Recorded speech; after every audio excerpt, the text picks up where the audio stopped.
dar certo. Já Eu aconteceu também. comigo, aconteceu mais de uma vez. É? É. Bem, qualquer coisa a gente vai para... Eu acredito que vai dar certo. Deixa eu ver se está aparecendo lá na página agora do Mangue.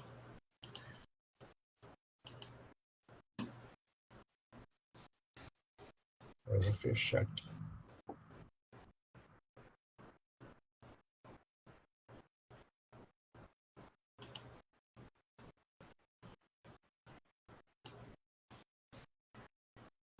Acredito que está. Aqui eu acho que Outras eu pessoas. Deixa eu ver se alguém está me vendo. Vou falar com a Ana aqui.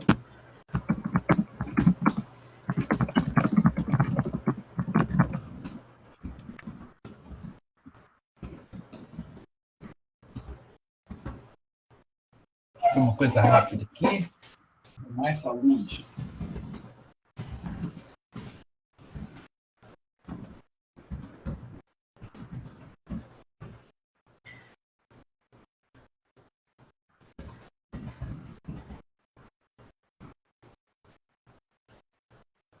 Aceitar. Bernardo. Oi, Bernardo, tudo bem? Tudo bem, Gal? Tá me ouvindo? O professor Arthur Tô. Sofiati já entrou, estou aguardando a Kátia. Aqui. Tudo bem, professor? Boa noite. Boa noite, tudo bem? Tudo bem? Tudo bem. Agora nós estamos nos encontrando assim com uma certa frequência, né? Com uma certa frequência, né? Está sendo necessário, né? O Rio Una está fazendo jus ao nome, está unindo. Está unindo mesmo. É verdade. Está unindo o lado de Búzios contra o consórcio, né?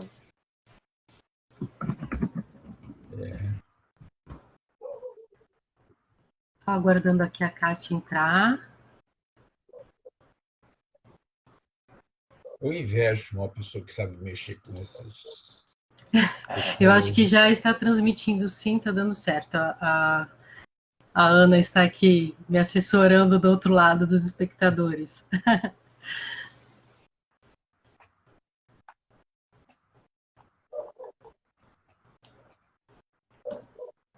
Bem, eu posso, enquanto isso, então, daqui a pouco ela deve aparecer aqui a permissão dela.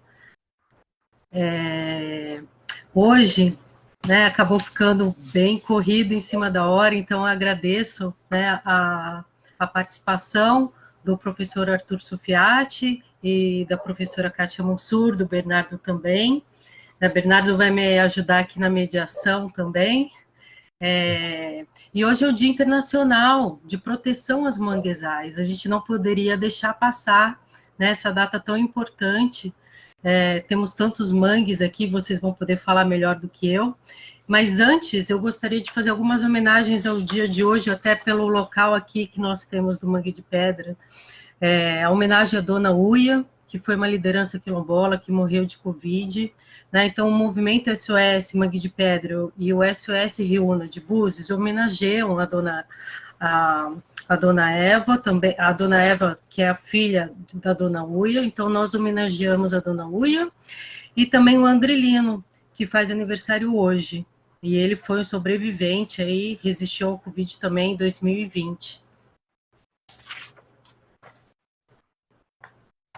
Então, acho que a gente pode começar com o professor Arthur Sofiati. Podemos começar? Podemos. Se puder se apresentar e falar um pouco antes do seu currículo enorme, seria bom. Não, mas eu não gosto disso. Então eu vou falar. Não gasta nosso tempo, não. Isso não vale a pena. Então, vamos ao que vale a pena, então, professor. Sim. Está com você a palavra. Tá, já estamos no ar, né? Já estamos. Então, bom, meu nome é Arthur Sofiati, é um nome maior do que esse, mas eu abrevio para Arthur Sofiati só, porque é mais fácil. Eu sou professor aposentado da Universidade Federal Fluminense e me especializei em história ambiental. E me dediquei a estudar os manguezais. Não fico apenas nesse ecossistema, mas esse aí foi o que eu defendi na minha tese e que eu já escrevi vários livros a respeito. E pretendo escrever mais ainda, e pretendo continuar frequentando os manguezais, visitando, conhecendo, né? Não de uma maneira distante, mas presencialmente mesmo. Então, eu queria, hoje, contar um pouquinho da história do manguezal, que poucas pessoas conhecem essa história, né? O manguezal tem uma trajetória muito interessante. A gente sabe que as plantas surgiram na água e depois migraram para a terra. Subiram para a terra e se adaptaram ao ambiente terrestre. Eram plantas muito simples que foram se tornando complexas, né? Como a gente chama de planta completa, aquela planta que tem raiz, caule, folha, flor, fruto e semente. E essas plantas complexas, assim, completas, só se desenvolveram na zona terrestre. E, num determinado ponto, já no início da nossa era, cerca de 60 milhões de anos, um grupo de plantas que estavam adaptadas ao ambiente terrestre resolveram voltar para a água. Eu não vou dizer que resolveram, estou personalizando assim, mas planta não decide nada. Quer dizer, elas têm um trabalho delas lá, vão buscar a água do mar. Isso é complicado porque essas plantas estavam adaptadas ao ambiente terrestre. Então, algumas plantas, algumas espécies entram na água de novo, mas numa água bastante hostil, porque é uma água de doce misturado com água salgada. Quer dizer, elas têm que se adaptar a esse novo ambiente. Isso aconteceu no que hoje é o Sudeste Asiático. Os continentes eram mais próximos, né? Então elas apareceram no Sudeste Asiático e tiveram que fazer essas adaptações todas. E quais são essas adaptações principais? Primeiro, é preciso lidar com a salinidade. A gente pensa que o mangue gosta muito de água salgada, mas se ela for colocada no mar mesmo, num ambiente muito salino, ela morre. Se for colocada num ambiente doce, ela enfrenta a concorrência de outras plantas. Então, ela tem que ficar num ambiente intermediário, não muito sal nem muita terra. De qualquer maneira, o sal entra no organismo e ela não sabe lidar com isso se não tiver as adaptações. Então, uma adaptação é barrar a entrada de sal excessivo. A segunda adaptação é diluir esse sal no seu organismo. E a terceira adaptação é expelir esse sal. Então, a gente vai encontrar, por exemplo, o mangue vermelho, que é o mais conhecido de nós, aquele que parece uma aranha, que a gente encontra em Búzios, no Rio Una, é um manguezal que dilui a salinidade no seu organismo.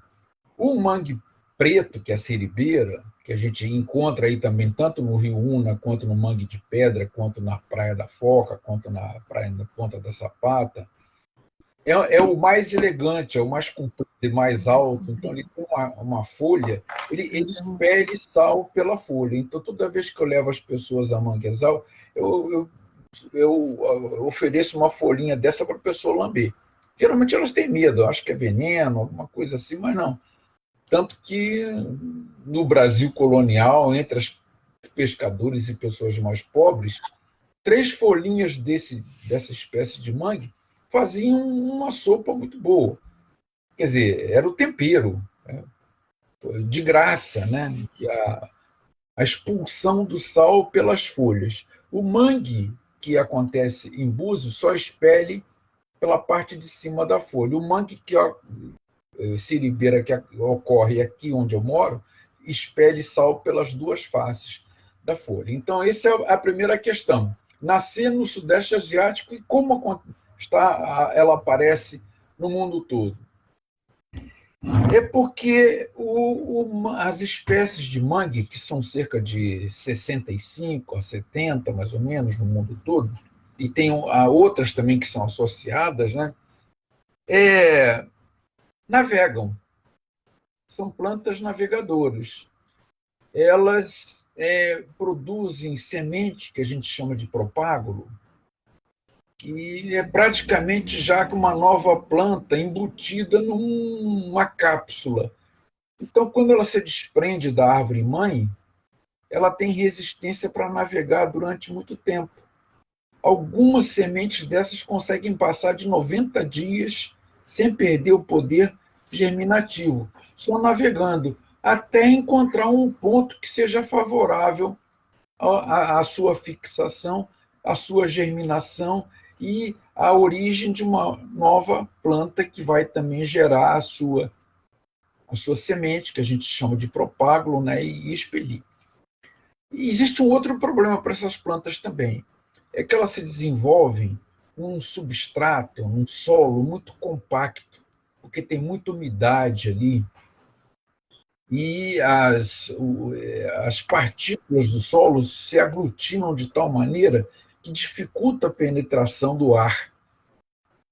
Então, essas plantas precisam de ar. Isso é uma coisa bastante interessante. A gente sabe que as árvores, as plantas de modo geral, emitem raízes para o fundo da terra.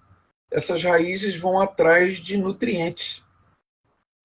Quer dizer, duas espécies de mangue que nós conhecemos aqui no Brasil fazem isso, todas elas fazem, né? Emitirem raízes para o fundo à procura de nutrientes. Mas duas espécies emitem raízes para cima, que saem do solo e vêm para cima como se fossem assim pontas. A gente vai ver muito isso no mangue de pedra também, porque as duas espécies que ocorrem lá são aquelas espécies que formam uma espécie de tapete de pontas no chão. Essas pontas a gente chama de pneumatóforos, são como respiradores.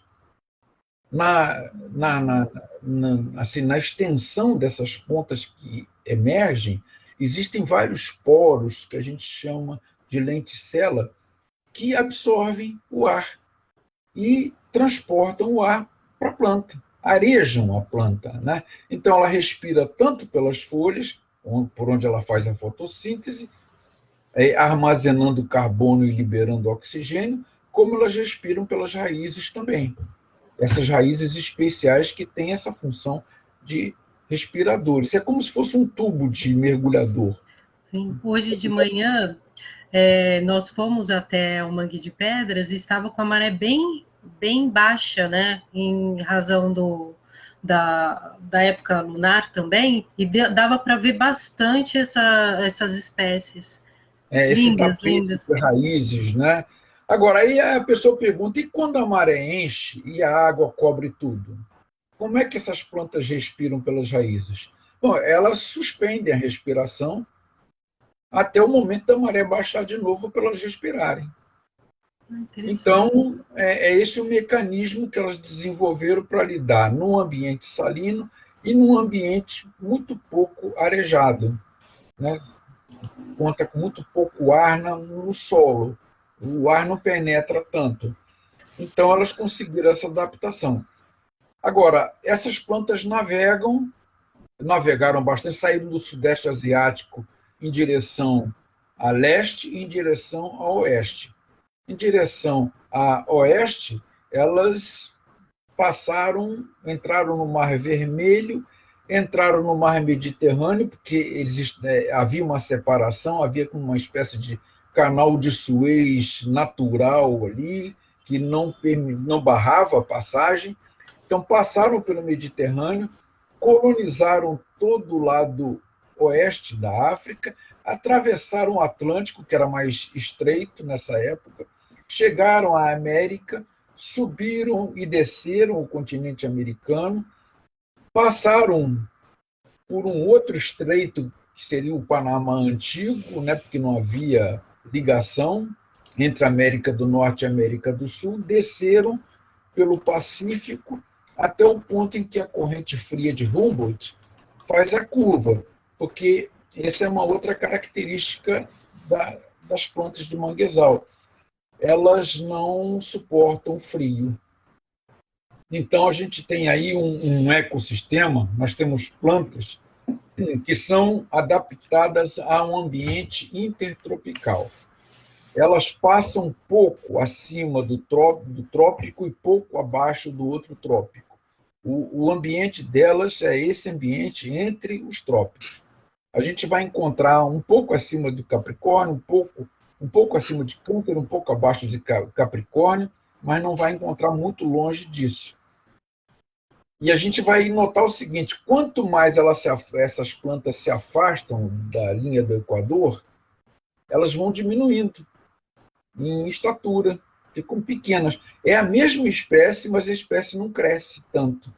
Quanto mais a gente se aproxima da linha do Equador, elas se tornam muito grandes. Então, os maiores manguezais do Brasil estão no Pará, no Maranhão, no Amapá, e aí elas vão diminuindo à medida que correm para o norte. E elas vão buscar um ambiente que seja favorável para o enraizamento. Que ambientes são esses? O ambiente mais propício é foz de rio. É onde se forma o que a gente chama de estuário, o encontro da água doce com a água salgada. Mas só isso não basta. A gente vai encontrar estuário também em rios que estão desembocando no Ártico, né? Desembocando acima do trópico ou abaixo do outro trópico. Aí também existe estuário, mas o manguezal não entra aí. Ele não consegue se fixar aí porque é questão climática, questão da temperatura. Então a gente só encontra manguezal onde existe esse ambiente quente e o primeiro ponto são esses estuários, que a gente chama de mangue ribeirinho. Em Búzios nós temos o Riúna, é um mangue ribeirinho, nós temos Manguinhos, que é uma vala, mas é um mangue ribeirinho também, nós temos Barrinha, que é quase que uma vala também domesticada, né, por um restaurante, mas é um mangue ribeirinho, é um canal antigo, é um córrego que saía de uma daquelas lagoas de Búzios e ia para o mar, e então o encontro da água doce com a salgada permitiu o desenvolvimento de manguezal. Então, esse é o primeiro ambiente. Segundo ambiente que os manguezais fixam são assim as bacias, que as partes mais profundas na margem de rio, ou mesmo formado pelos rios. Mas aí existe um problema de adaptação também. É que o manguezal não pode ficar embaixo d'água o tempo todo. Ele precisa respirar. Então a maré tem que baixar para ele respirar. E nesses lugares quando a maré baixa, ainda fica água, porque são depressões em que a água se acumula. Então a água ficando ali, torna-se difícil o manguezal se enraizar. Mas eles desenvolvem também um sistema para poder respirar. Eles criam aqueles poros respiradores acima do nível da água. E o manguezal que mais se adapta a isso que a gente chama de bacia, né, manguezal de bacia, é o mangue vermelho. O mangue vermelho tem o caule. Do caule saem ramificações, que a gente fala que aquilo é raiz, mas não é raiz. Aquilo são ramificações do próprio caule mesmo. E quando vai chegando perto do solo, esses caules emitem raízes. E os respiradores estão acima do nível da água. Eles não ficam no chão, eles estão no tronco, eles estão no caule mesmo. Então, essa planta se adapta melhor a isso. Aí eu fiquei impressionado com a dimensão dos exemplares de mangue vermelho na ilha de Marajó, porque lá acontece isso, né? O rio Amazonas e o mar alagam áreas, assim, muitas depressões, e ficam ali. Quer dizer, quando a maré baixa, a água está represada ali. Quando a maré sobe, enche de novo. Então, o manguezal tem que lidar com excesso de água. E aí vai haver uma seleção. Aquelas espécies que respiram de baixo para cima não se fixam muito bem. E as que respiram pelo tronco vão se sair melhor. E o terceiro ponto são as praias calmas, as praias com baixa salinidade. Exemplo, a praia rasa, né, que a gente vai encontrar em Búzios, o mangue de pedra, que é o mais conhecido, né, mas lá na Ponta da Sapata a gente encontra outro também, E na Praia da Foca existe um bosque muito pequenininho de siribeira, né? A Vicenia shaueriana, que é o nome científico dela. É muito pequenininho, porque lá o ambiente é muito salino. Do lado de lá, de Búzios, quer dizer, no mar aberto, a violência do mar, né, as marés, tudo isso dificulta o enraizamento de mangue. Que o mangue, quando sai se desprende da mãe, ele sai boiando. Ele pode cair para o lado de lá. Se ele encontrar um lugar para se fixar, tudo bem. Se não encontrar, ele morre. Mas o manguezal é pródigo bastante para produzir muitas sementes para isso. Então, do lado de lá, a gente só tem essa espécie que é mais tolerante à salinidade, que é o mangue siribeira. Né? Do lado de cá, dentro da enseada geral de Búzios, a gente vai encontrar o mangue da Sapata, com duas espécies só, o mangue branco e a siribeira. O mangue de pedra, com o mangue branco e a siribeira. O mangue de Manguinhos, que é um mangue ribeirinho, só com o mangue branco. O mangue de Barrinha também só com mangue branco. O mangue do Rio Una com as 3 espécies de mangue que ocorrem na região sudeste. No norte do Brasil ocorrem até 6 espécies. A gente é pobre em termos de biodiversidade de espécies, mas nós temos manguezais bastante expressivos. Né? E na medida em que a gente vai caminhando para a Ásia, a biodiversidade vegetal aumenta mais. Funções desses manguezais, funções cumpridas por eles, embora os manguezais não saibam que estejam fazendo isso. A função primeira, fixação da linha de costa. Eles protegem a linha de costa contra a erosão. Então, eles aparam as ressacas, né, as marés mais fortes, eles sustentam, fixam a praia, né, fixam a linha de costa. Primeira função. Segunda função, abrigar os filhotes de animais aquáticos. Até tubarão filhote entra em manguezal para se alimentar, para se proteger, né, e outros mais. Há animais que descem um rio, por exemplo, para desovar no manguezal. Deixa os filhotes ali e sobe. Quando os filhotes crescem por um instinto, uma linha instintual mesmo, esses filhotes sobem o rio. Como o caso da lagosta de São Fidélis, que é característica quanto a isso. Terceira função dos manguezais é produzir alimentos. As folhas, quando se desprendem das árvores, elas já estão sendo devoradas por fungos. Quando elas caem na água, esse processo de decomposição das folhas aumenta mais ainda, elas vão sendo particuladas e aí as marés fazem o transporte. Esses pedacinhos de folha são levados para o mar e viram alimento para os peixes. Então, dentro do próprio manguezal, essas folhas são devoradas. Então, essas 3 funções são fundamentais para a manutenção da linha de costa. E agora descobriram uma nova, quer dizer, não descobriram propriamente, mas mostraram que ela é bastante importante. O manguezal as plantas de mangue são excelentes para concentrar carbono e liberar oxigênio. Então, se a gente fala de efeito estufa, essas plantas cumprem um papel bastante significativo em termos de fixação de gás carbônico e liberação de oxigênio. Quer dizer, em outras palavras, significa o seguinte: cortar as plantas de mangue é liberar carbono na atmosfera e aumentar o efeito estufa e o aquecimento global.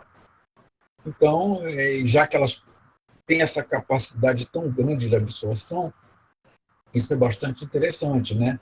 Isso é no momento em que a gente está discutindo tanto essa questão, né? Os manguezais têm um papel muito grande a desenvolver. Bom, pela lei, o manguezal é área de preservação permanente em toda extensão.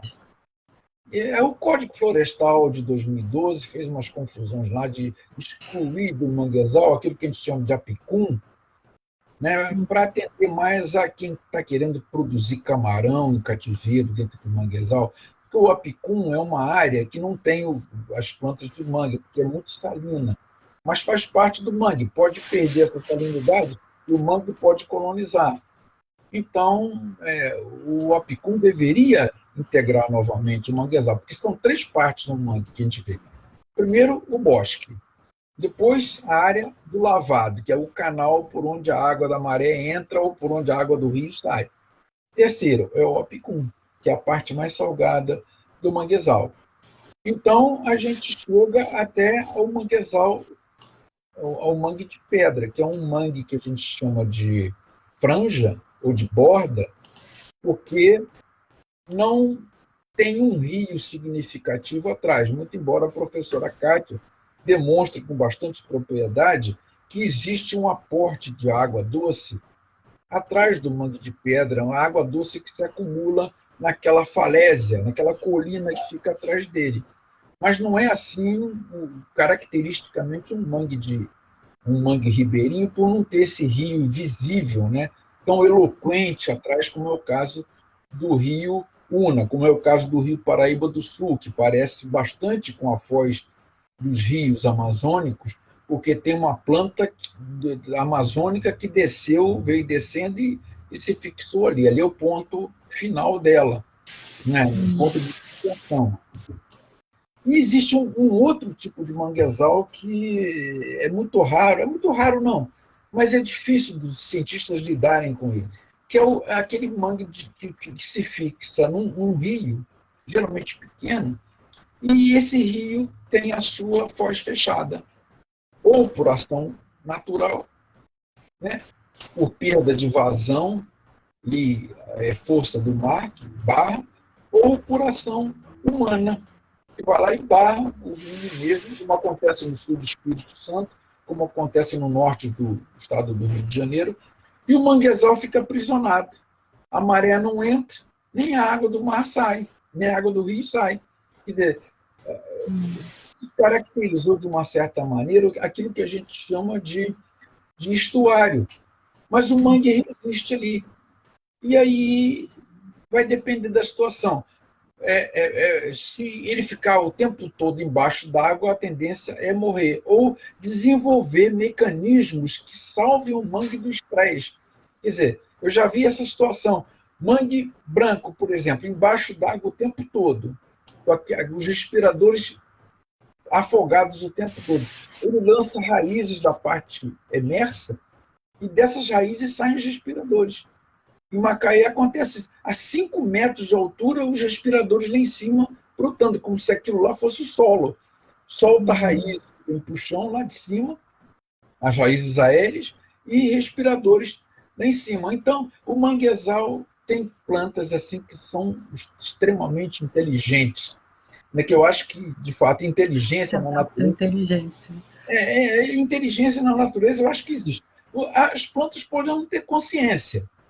Elas podem não saber o que elas fazem, qual é o papel delas, qual a importância delas, como é que elas vieram parar tão longe do ponto de origem, que é o Sudeste Asiático, como elas foram se multiplicando em outras espécies mais.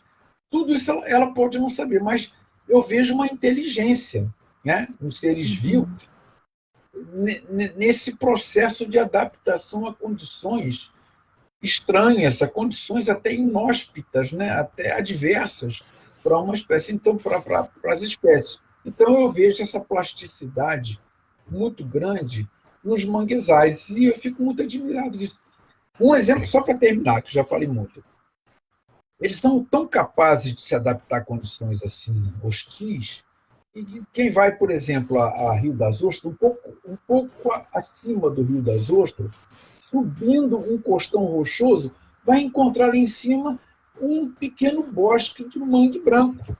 Eu, fazendo isso a pé, cheguei lá em cima do costão rochoso e falei, ué, o que vocês estão fazendo aqui em cima? Aqui não tem rio, aqui não tem mar. Não, o mar está lá embaixo. Como é que vocês vieram para cá? Aí pensa, estuda, examina como é que isso vai acontecer. A gente vê, numa ressaca, o mar pode jogar sementes lá para cima do costão rochoso, essas sementes caírem uma cova na pedra, que tem um pouquinho de terra, se desenvolve. A presença do mar ali, né, a salinidade do ar, permitem que a planta se desenvolva. Então, a planta-mãe vai povoando o ambiente. Eu fiquei impressionado do mangue branco lá em cima. Eu falei, isso não existe. Na literatura especializada não existe. Mas se eu contar para alguém que isso que eu encontrei, ninguém acredita. Aliás, poucas pessoas acreditam nas descobertas que eu faço, ou na importância que eu dou, né, para as descobertas que eu faço. Quando eu vejo um pé de mangue no rio, isso aí não importa para o cientista, não importa, porque o que conta no manguezal é o bosque, é a capacidade que ele tem de produzir alimento, né? E um pé de mangue só não vai fazer isso. Mas eu falo, esse exemplar de mangue que está aí sinaliza que aqui é um ambiente apropriado para o manguezal se desenvolver. Ou pode acontecer um manguezal aí, ou já aconteceu, ou pode se tornar esse exemplar aí. Né? Ontem, sábado mesmo, eu encontrei. Eu cheguei num lugar que não existia manguezal, mas fui lá porque eu falei, aqui pode acontecer um. E existe, agora existe. Eu fiz isso há 20 anos atrás. Agora está. Então, essa plasticidade, essa capacidade de adaptação, né, de resistência, essa resiliência dos manguezais trazem um ensinamento muito grande para a gente, que é capaz de aprender. Muito bom. E professor Sofiati, então, essa questão da respiração delas é tão importante e é tão necessária, então, que aquela questão de transposição dos efluentes ao rio Una e o aumento do volume de água, isso pode ser uma grande ameaça ali a todo o ecossistema ali do manguezal, né? Eu acho que ele pode acontecer o seguinte, se aumentar a vazão de água doce, eu até já conversei com a professora Cátia, hoje já conversamos sobre isso, pode ser água mineral, jogada ali, água limpíssima, água que pode ser bebida pelas pessoas, sem tratamento. Essa vazão maior afeta o manguezal, porque vai ser um aporte de água doce maior. A gente fala, mas o manguezal está acostumado com água, mas não é bem assim. Né? Não é bem assim. Muita água doce não permite o manguezal se desenvolver, como eu já falei, porque entram espécies que competem com ele. Ele parece que foge da presença dessas espécies exatamente para viver bem. Se aumenta o aporte de água salgada, ele também não resiste. Então, certamente que alguma mudança há de ocorrer. E essa mudança pode ser assim, tanto no sentido de restringir, de diminuir assim, o bosque, quanto de suprimir o bosque. E também no rio Una, quer dizer, muda bastante a questão o mangue que está na foz do rio Una, exatamente por esse aporte de água doce, porque altera o estuário, né? Aquela mistura de água doce com água salgada. Então, isso é bastante preocupante. Agora, se houver um processo de revitalização do rio Una, uma revegetação das margens, dos afluentes e tudo mais, eu sei que a água doce vai se concentrar mais, mas eu não acredito que essa água doce concentrada por esse processo natural, esse processo antrópico de renaturalização do rio, cause problemas ao manguezal, porque vai ser uma coisa controlada pela própria vegetação. Agora, simplesmente transformar o rio Una naquilo que eu estou chamando de emissário sobremarino, aí não dá. Aí não dá porque vai ser um esgoto tratado ou não tratado, lançado diretamente na orla, não é mar distante do continente. É na orla. Então, isso afeta profundamente não só o manguezal, como algas, como outras espécies que existem ali, né? A pesca, tudo altera profundamente. Então, em síntese, é essa apresentação que eu quero fazer desse ecossistema que é tão plástico e tão maravilhoso e que atrai tanto assim a atenção de pessoas que estão atentas para isso, para isso, né? E nos dá tantos ensinamentos. Hoje a gente observa as pessoas que vão até o mangue, né? Existem aquelas que leem a placa, e aprendem um pouquinho, outras que vão lá, olham, acham diferente, mas a gente é muito importante promover essa educação ambiental. Né? Às vezes as pessoas só vão lá, olham, tiram foto e saem. Hoje eu conversei, foram 5 famílias que eu expliquei isso. Né? Então são cinco famílias que já vão replicar esse conhecimento. E acho que a gente tem que aumentar cada vez mais. E agradeço, fica a nossa homenagem pelo dia de hoje, por essa ajuda e a proteção. Agradeço em nome de todos. Eu que agradeço. Obrigado. Obrigada. Professora Kátia, Bernardo. Oi. A sua câmera está fechada. Agora foi. Oi. Tudo bom, professor Sofia? Tudo bom, Carol? Tudo Tão bem? Bom vocês, Bernardo, também, eu vi aí. Que bom estar aqui. É um prazer ouvir o professor Sofiati, tanto ensinamento sobre o mangue, como a gente aprende cada vez que ouve o professor falando sobre esse ecossistema tão especial. Eu preparei aqui uma apresentaçãozinha, você sabe que eu não resisto botar umas fotos, né, os mapas. Eu acho não estou conseguindo aqui compartilhar. Minha formação geológica, que não permite eu falar sem botar um mapa, né? Isso também, sabe, Kátia? Mas eu não sei mexer assim, transmitir daqui para aí, eu não sei. Teria que ser daí mesmo, né? Eu não sei, então. Mas se fosse o caso, a gente até passava para o senhor, que eu acho que. Mas, de qualquer maneira, eu vou dizer uma coisa.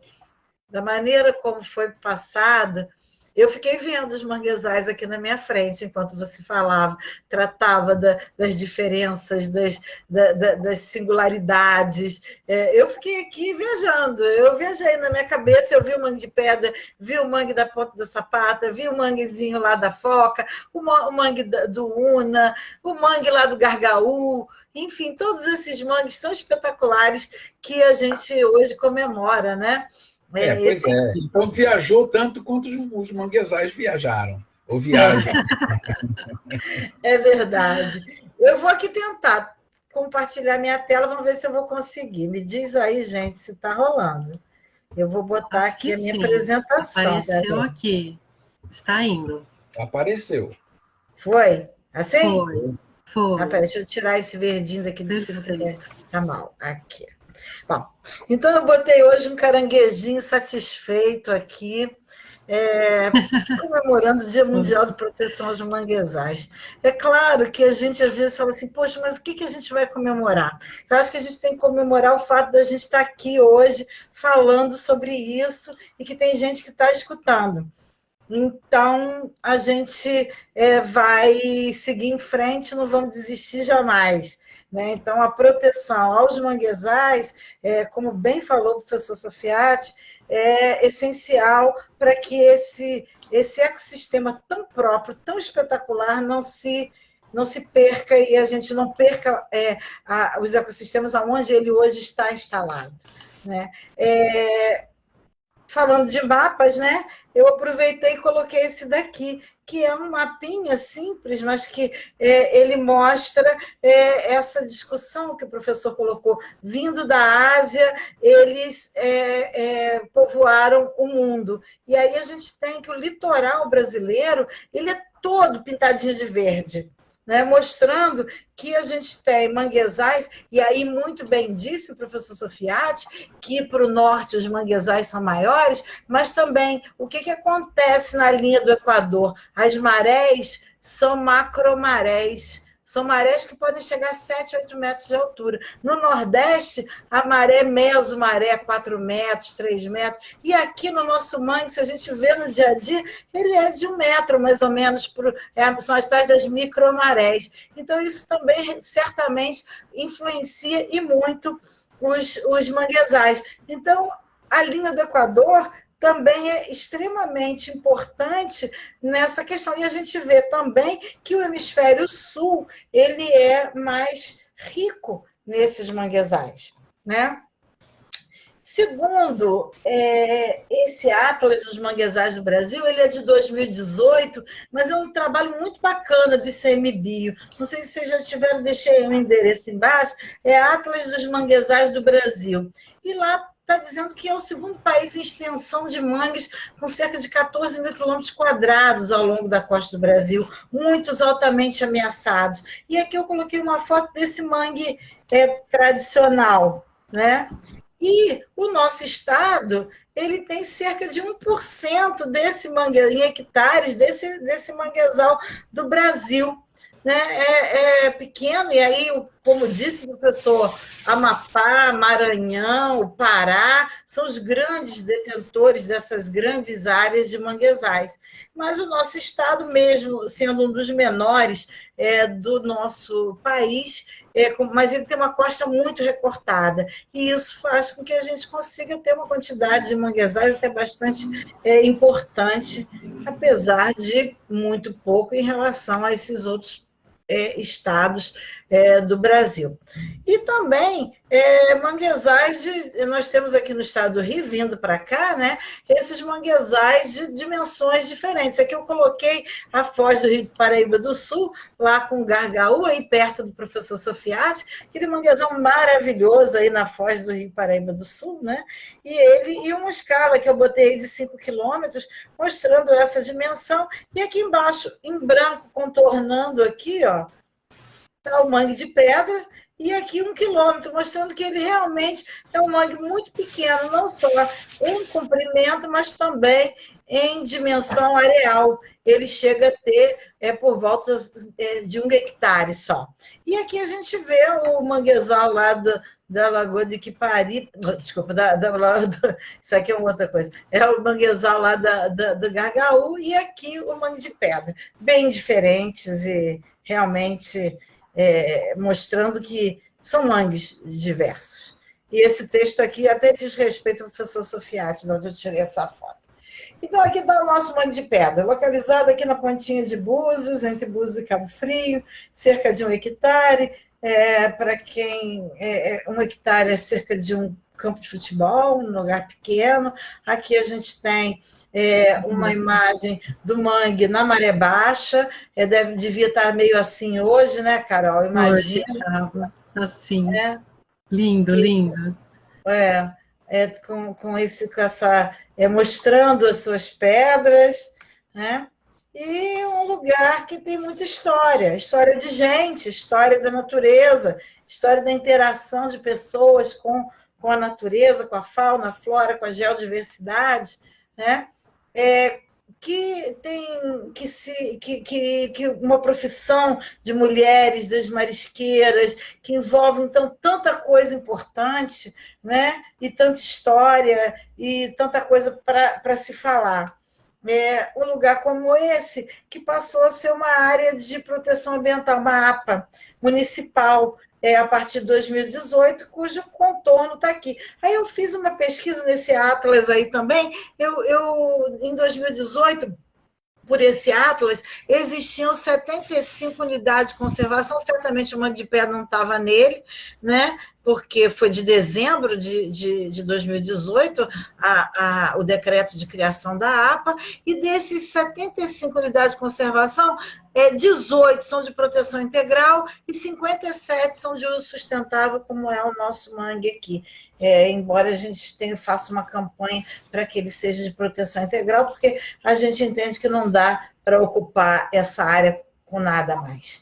E a gente vai mostrar um pouquinho dessa importância. Então, o professor Sofiati já falou, árvores com substrato arenoso rochoso, olha aí que coisa linda, né? Linda.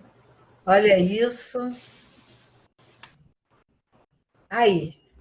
Por aí que dá para ver bem. Professor. E aqui, ó, os minúsculos caranguejinhos do mangue. São miudinhos, porque eles não vão conseguir furar nesse lugar de cascalho. Eles só conseguem ser grandes, a seleção natural atuou de uma maneira linda aí, e os caranguejinhos são pequenininhos. Esse daí é grande. Olha o tamanho dele, o tamanho de uma folhinha ali, mas Grande. tem uns que são de 1 centímetro. São incríveis, realmente é um Sobe em lugar. árvore, sobe. Né? Oi? Sobe em árvore. Essa espécie é arborícola, ela sobe Essa em árvore. espécie sobe em árvore, exatamente. É o E tem aratus, uns minúsculos, de 1 centímetro a menos, é que o também chama-maré. ficam por aí e que povoam. E eu acho que seria muito interessante. Eu entendo que tem muito poucos estudos sobre a biodiversidade do mangue. Da região ali, não só estudos das próprias árvores e também da fauna que habita essa região, né? E eu acho que tem uma coisa que é um grande diferencial desse mangue, que são esses mangue cactos. Né? É um negócio assim que realmente esse é diferente, muito diferente. Essa imagem ficou muito, muito linda, os dois juntos. Olha isso. De um lado, uma vegetação seca, que a gente é típica daí dessa região, desse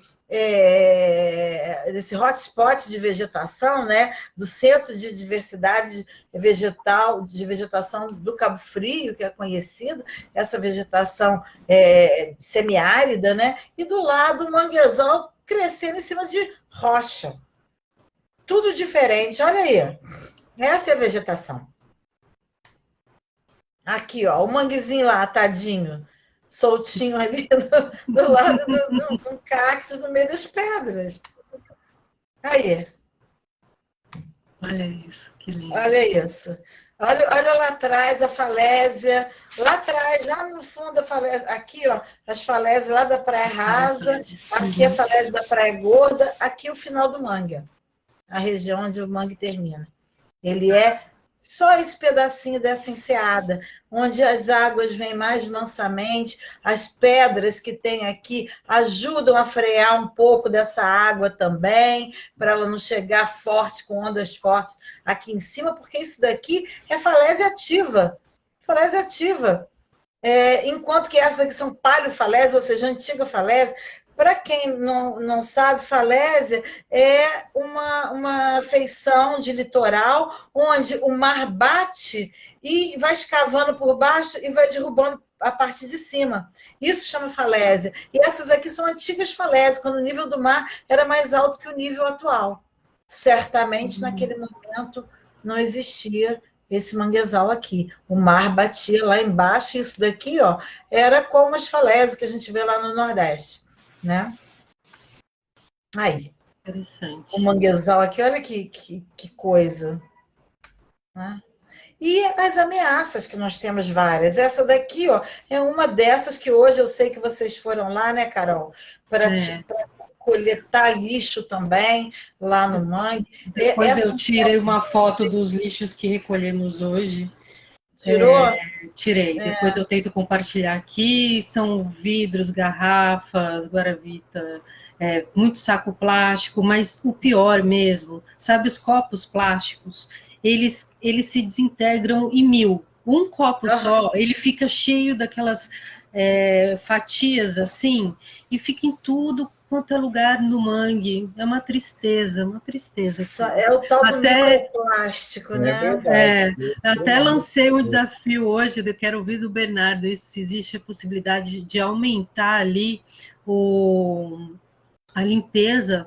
É claro, talvez não tenha como ser diária, mas pelo menos a cada 3 dias ou semanal no mínimo, mas não só uma limpeza dos sacos grandes, mas dos microplásticos, que esses que realmente ali poluem muito o mangue, né? Eles ficam muito ali embaixo, grudados. Seria bem legal se pudesse fazer isso. Pode continuar, Kátia, que você estava mostrando aí. Mas é isso mesmo. Mostra bem. Eu acho que é muito importante essa questão do plástico. Inclusive, tem gente estudando já uma rocha que chama antropoquina, que é uma rocha formada por ação dos plásticos colando sedimentos e formando rocha nas praias. No Rio Grande do Sul já se identificou em vários lugares a presença dessas rochas, porque esse professor do Rio Grande do Sul está mapeando lá. Eu acho que conforme eles vierem mapeando, ou outras pessoas mapearem essas regiões daqui do Brasil, do estado do Rio, São Paulo, outras antropoquinas vão ser encontradas, né? Aí a gente tem outras ameaças, essa daqui foi uma que a gente conseguiu barrar num determinado momento, que foi aquele Reserva 95, né? Que era um... Grande Reserva 95 em 2012, né? Essa piscina que eles chegaram a cimentar aqui, ela foi cimentada sobre uma nascente. Eu tenho amostra, eu tenho análise de água dessa nascente. Nossa. Tá? E aqui é a região. Aqui está a Falha do Pai Vitório, aqui está o Mangue de Pedra. Essa aqui é uma fotografia aérea de 1976, quando essa região toda que a gente está vendo aqui, ó, tinha menos de 1% de ocupação. 1976. Tá? E vegetação, né? Tinha vegetação. Oi? A vegetação era bem mais pujante nessa época aí, né? Vegetação sim, nessa... Na região como um todo. E aqui é uma imagem que o Paulo, um aluno meu que vem trabalhando nessa área, ele preparou essa imagem a partir de 76, aí foi a 2004, quer dizer, entre 76 e 2004, de 1% foi a 41%, aumentou 40% a ocupação. E aí, de 2004 até 2018, é uma média de 1% ao ano o aumento da ocupação no entorno do Mangue de Pedra, nessa área pintada aí. Então, a gente vê uma ameaça bastante importante da ocupação. E a gente vai entender até por quê. O professor Sofiati até já falou da questão da água subterrânea, que é o que eu vou mostrar rapidamente mais para frente. Mas aí é uma imagem que mostra aí de 2004 a 2018, está tudo em rosa aí, e em verde está... Basicamente, o que tem aí é essa área, que é a APA do Mangue de Pedra, e essa região daqui, ó, aqui é o Canal da Marina, e aqui é aquela região alagada, brejosa, aqui ao sul do Pai Vitório, e que se conecta com todos aqueles alagados por trás da rasa que o empreendimento, esse empreendimento que tem aí, Aretê, né, ele interfere nessa drenagem. Né? Interfere como? Oi? Interfere pela construção... E pela drenagem a partir desses grandes canais, que vão fazer o quê? Vão secar áreas e vão fazer água salgada entrar nessa área, que é uma área de águas salobras a doces, inclusive com muitas espécies que vêm migratórias, que aí vêm descansar no inverno do hemisfério norte. Porque toda essa área aqui da Rasa Bahia Formosa, ela é uma área alagadiça, né? Exatamente, eu vou mostrar isso mais para frente também. Eu trouxe uma mapinha aqui para a gente ver. Kátia, falar do dia que vocês foram falar da rua, do asfaltamento também? Não, vou falar. Ótimo. Uhum. Eu vou falar daqui a pouquinho, eu vou mostrar aqui e vou falar sobre isso.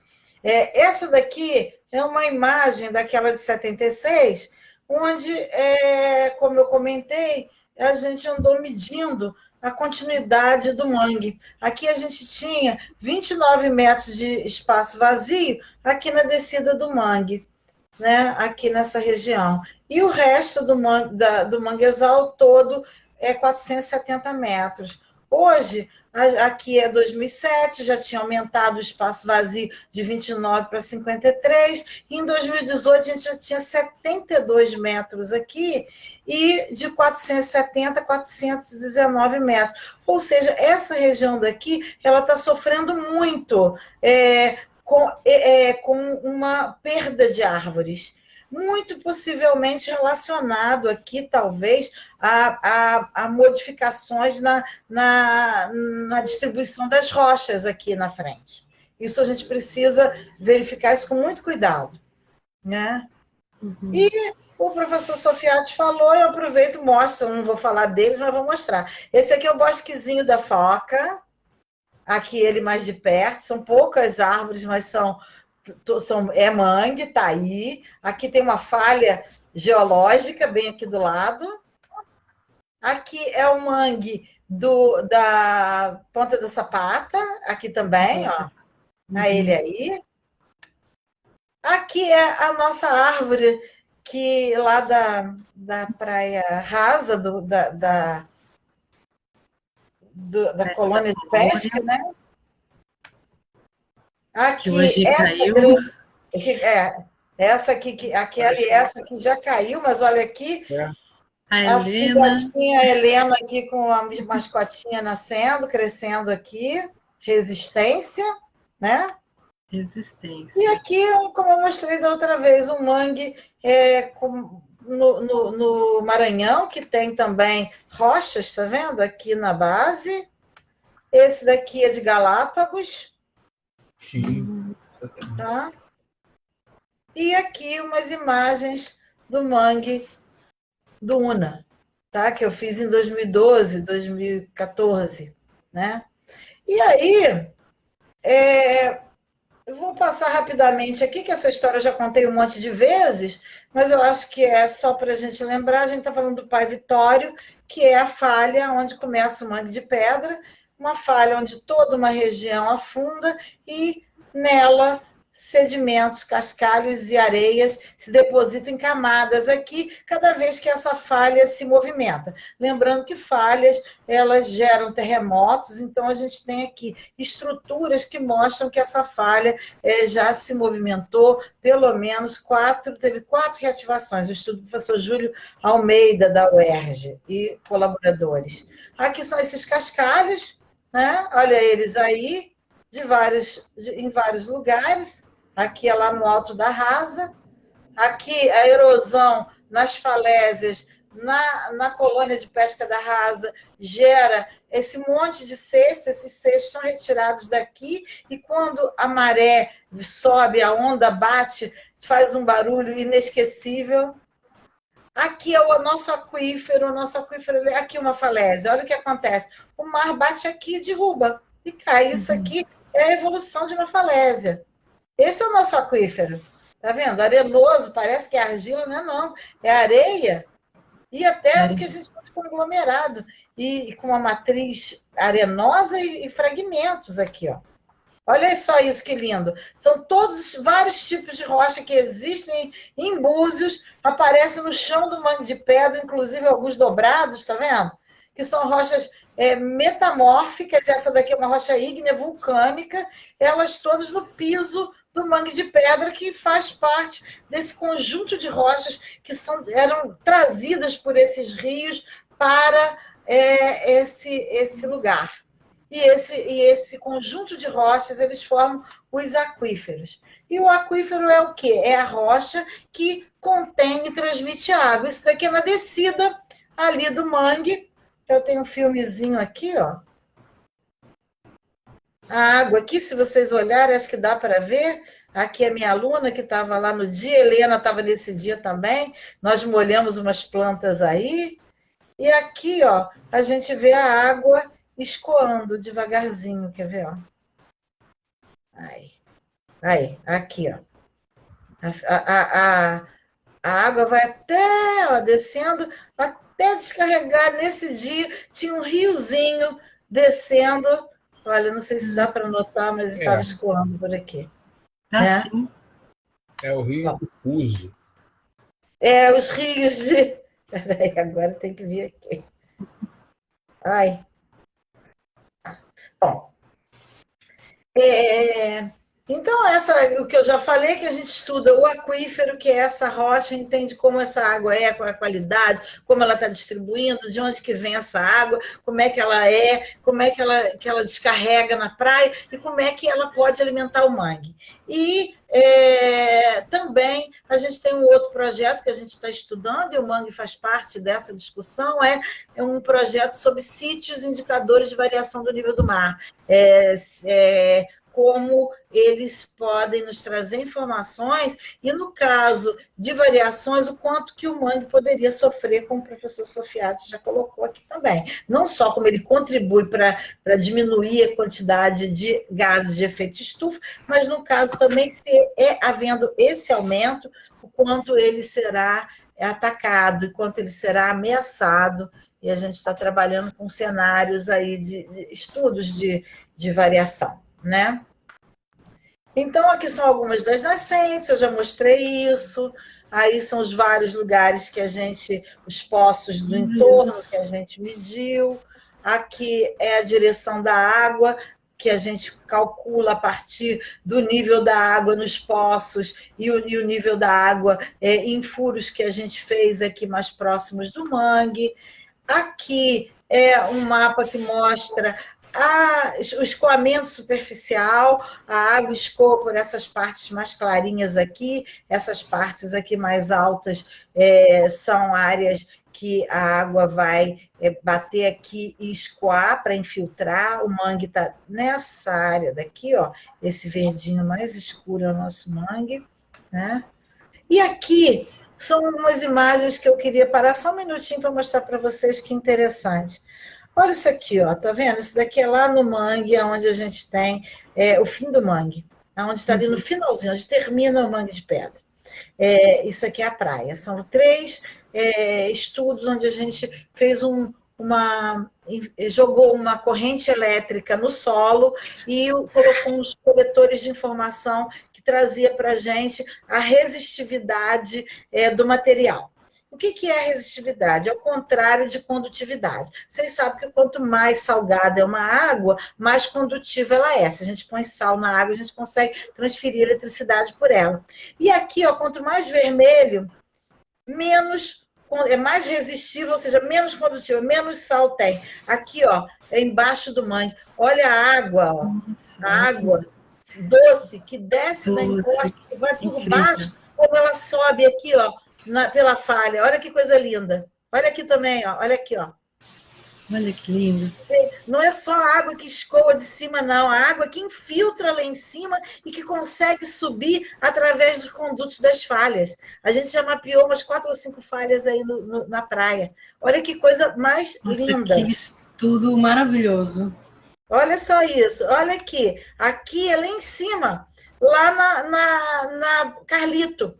E aqui, ó, também de novo, olha a água doce lá no alto da Carlito. E o que a gente falou, teve lá há 2 semanas atrás, e conversou com o secretário de obras e pediu para ele, levamos ele até as nascentes, e pedimos a ele que, na continuidade do processo de pavimentação da área, que não usasse mais asfalto, que começaram a usar asfalto lá do outro lado, mas que nesse lado daqui do mangue de pedra, que não usasse, ele se comprometeu com a gente de usar aquele revestimento intertravado, que ele permite a infiltração de água. Eu acho que ele se comprometeu, o Bernardo estava lá com a gente se colocou à disposição, e eu acho isso muito positivo, porque o que a gente quer é que o mangue continue recebendo essa água doce que vai fazer esse balanceamento que a gente conversou aqui, que o professor Sofiati falou da importância da água doce. Então, a gente mostra aqui que não só a água infiltra daqui, mas que ela vem aqui por baixo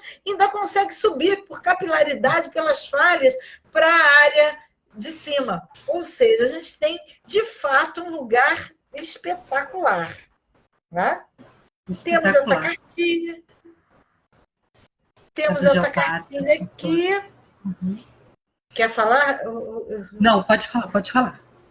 E aí, eu coloquei aqui no finalzinho um pouco dessa questão do UNA, que eu acho que é importante em nome da proteção, não só do manguezal do UNA, quanto do manguezal do Mangue de Pedra. O que a gente vê aqui é que o próprio canal do Una, aqui é 2020, aqui é 2013, ele vai migrando aí e possivelmente uma parte dessa migração dele ficar mais retilíneo tem a ver com a quantidade de água que chega, porque essa quantidade de água ela faz alterações no próprio canal, né? Olha só aqui, a água chegando com sedimentos vindos do Una, chegando na praia e sendo carreado esse sedimento em direção ao sul. Ou seja, em direção à Rasa, em direção ao Mangue de Pedra, em direção aos corais. Né? Então, aqui a gente vê perfeitamente a direção do fluxo da corrente que a gente chama de deriva litorânea, que é essa corrente que vem paralela à praia. Tá? E aqui, olha ela, como vem, ó, passa pelo Mangue, passa pelo Pai Vitória e segue, ó. Tá vendo? E aqui, então, eu tenho um mapa que é baseado nos mapas hidrológicos do Serviço Geológico do Brasil, ou seja, assim como o IBGE é o órgão responsável por fazer o nosso mapeamento geográfico e fazer o mapeamento da população, da economia brasileira, o Serviço Geológico do Brasil é responsável por fazer toda essa informação, tirar essa informação e trazer para o nosso meio físico. E aqui parece a Itália, né? Uma bota, mas não é não, é Cabo Frio, Búzios está aqui, ó, né? Assim. E aqui é Cabo Frio. Tudo isso que está vermelho aqui, gente, é alto risco de inundação. Aqui, ó, tá? É o Una. Olha atrás aqui do Una, nessa área aqui, o quanto ele é sujeito a inundação. E se a gente acompanhar, olha só, tem aqui a área relacionada lá ao Rio São João, né, Tamoios, o aquífero de Tamoios, aqui tudo ocupado, uma área bastante inundável aqui por trás, e essa área que vem aqui da área da Marinha, ali, depois do Una, na área do Una, e que, ó, de maneira direta, vai até o Peró. Olha como essas áreas todas se relacionam e são importantes do ponto de vista ecossistêmico.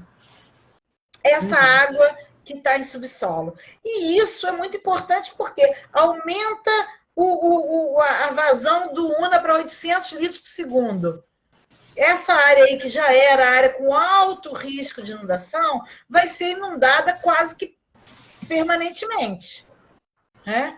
E eu não estou falando aqui de esgoto, não. Estou falando de água. Eu não estou nem considerando o fato de haver lançamento de resíduos de esgoto. Né? E aí... eu estou falando de outra coisa, estou falando dos sedimentos, aumenta, já mostrei isso outro dia, aumenta a velocidade de fluxo, aumenta o sedimento fino carreado em suspensão, porque eles, numa velocidade, eles têm suspensão, e tem aqueles que rolam e deslizam no substrato. Aumenta a velocidade, vai aumentar também não só a carga de fundo, quanto o material que vai sendo levantado do fundo e trazido para cá. Ou seja, o que a gente espera é que vai haver uma remobilização de sedimento, não só naquela área lá da parte mais inundável, ali talvez menos, mas na parte mais final do Una, onde ele corre sobre areia, porque na parte final do Una ele corre sobre areia, ele não corre sobre argila. São os cordões arenosos que eu vou mostrar aqui para vocês. Aqui eles, ó. Isso aqui são linhas de antigas praias. Tá? E aqui está o Una. Ó. Nessa área daqui, ele vai vir arrancando areia e jogando areia para cá. Como disse o professor Wagner, naquela reunião com o Ministério Público, a praia rasa vai virar uma piscina de água estagnada, porque vai ficar tão rasa. Olha o nome, ela já é rasa no nome. que vai ficar estagnado, ou seja, a qualidade disso daí, ainda por cima, se com dejetos de estação de tratamento, pode ser ainda a condição pode ser pior do que a esperada. E aí a gente vê as antigas linhas de praia aqui, ó. Tá vendo? Isso aqui é areia. A areia vai ser transferida, vai haver uma erosão das margens do Una e essa areia vai vir para onde? Vai vir para cá. E vai vir para onde? Para cá, pegar mangue de pedra. E aí, as raízes que respiram, professor, eu acho que elas podem sofrer aí muito. Porque soterrando as raízes, a planta sucumbe. Pois é. Isso. E, para fechar aqui, eu queria só lembrar que o mangue, ele sustenta muitas pessoas, ele sustenta muitas histórias, né? Como o Chico Sainz disse, né? Da lama ao caos, do caos à lama, um homem roubado nunca se engana. E nós, como já estamos cansados de se apropriarem das nossas riquezas, a gente vai lutar com muita força para manter os nossos mangues vivos e produtivos, né? Aí, muito obrigada. Muito bom. Muito bom. Obrigada, Kátia. Deixa eu tirar aqui a minha apresentação. Opa, peraí. Voltar aqui. Pronto. Deixa eu fechar. Pronto. Muito obrigada, Kátia. Fica aqui também nossa homenagem por esse dia, né, que você é uma grande defensora aí dos manguezais e justamente por esses grandes estudos que nós podemos embasar, né, a nossa defesa técnica, jurídica e lutar aí com todo esse embasamento técnico de vocês, tá? Todos esses estudos, agradeço. Bernardo, quer falar alguma coisa? Vamos lá. Não, acho que foi muito boa a exposição do professor Arthur, da Kátia também, que lidou muito com essa parte física aí do carregamento de resíduos, né? O soterramento, o consequente soterramento por sedimentos ali da Praia Rasa e esse impacto no ecossistema marinho. Acho que a questão das áreas alagadas, sujeitas a alagamentos ali nas margens do Una, também é muito significativo, né?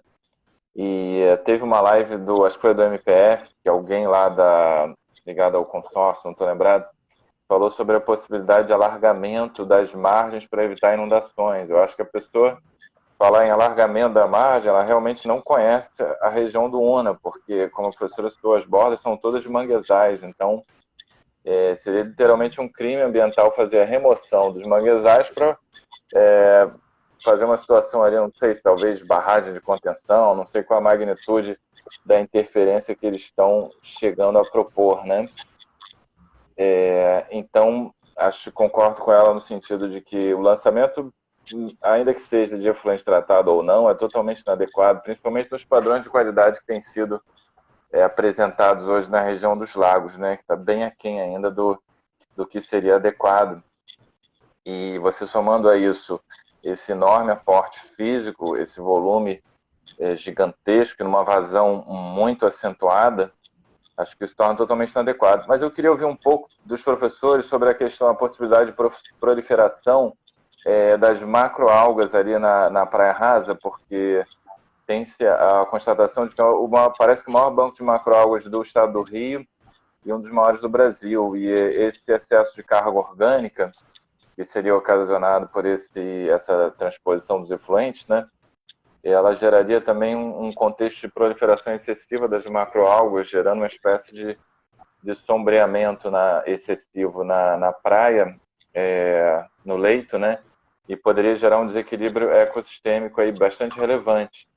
Principalmente como o professor Sofiati ressaltou, e é um ambiente propício, bastante propício à reprodução de várias espécies de animais marinhos, né? Inclusive filhotes de tubarão, como ele estava citando.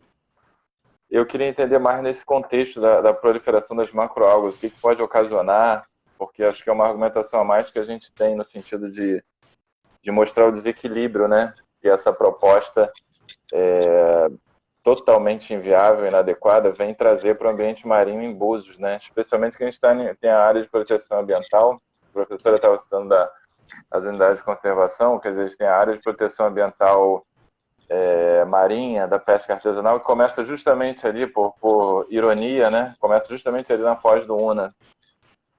Eu queria entender um pouco essa questão da possível proliferação das macroalgas, né? Bom, na parte que me cabe, Bernardo, eu deixo bem claro que eu não tenho formação em biologia, né? Eu sou um historiador, um professor de história, um historiador que decidiu estudar as relações das sociedades humanas com os ecossistemas. O que eu aprendi com relação ao manguezal é que ele suporta bem carga orgânica, né? Até pode crescer com essa carga orgânica, mas o problema sanitário aparece, né? Quer dizer, a carga orgânica alimenta o mangue, mas, ao mesmo tempo, essa carga orgânica afeta espécies animais, afeta as condições sanitárias do rio, pode afetar as pessoas que vivem dessa economia. Então, esse que é o problema. Agora, eu acredito também que aumente a proliferação de macroalgas, e eu não sei em que sentido isso pode afetar os manguezais, porque, embora sejam ecossistemas assim, muito plásticos, muito resilientes, né, e com a capacidade muito grande de se adaptar a condições adversas, há limite para tudo isso, né? Eu estava pensando aqui no manguezal da Lagoa do Siri, no sul do Espírito Santo. O que aconteceu com ele?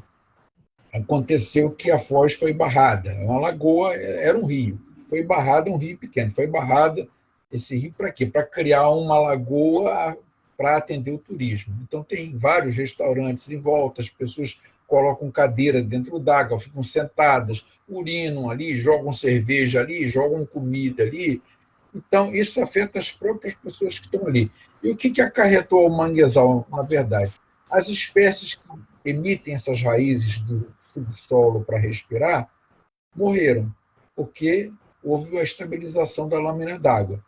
Só o mangue vermelho, que tem aquelas ramificações do caule e com respiradores acima do nível d'água, é que suportaram. Essa foi uma questão que eu levantei. Por que está acontecendo? Por que aconteceu isso? Eu encontrei vestígios de outras espécies que já morreram, exatamente por essa estabilização. Então, é difícil a gente prever com exatidão tudo que pode acontecer se houver transformação. E aí eu invoco o princípio da precaução, né? Se a gente não sabe o que vai acontecer exatamente, não mexe. Não mexe porque vai trazer problema.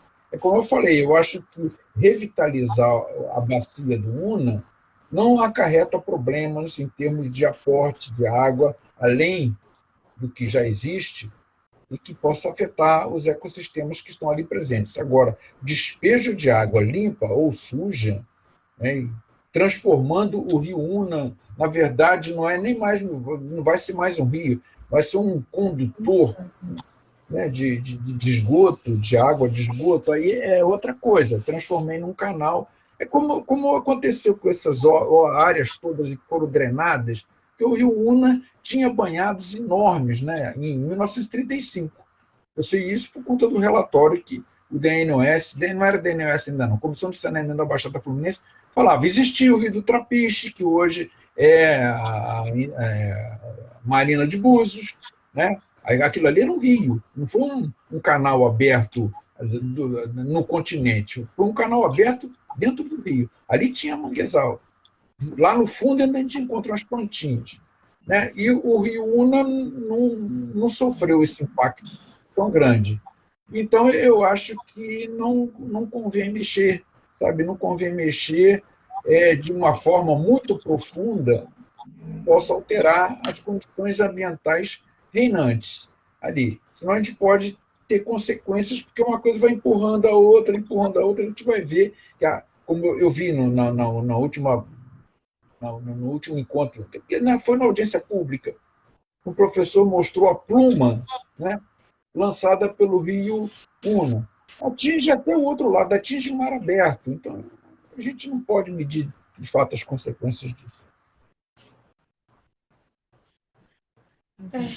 Eu muito menos sei de organismos, a minha área é o meio físico, né?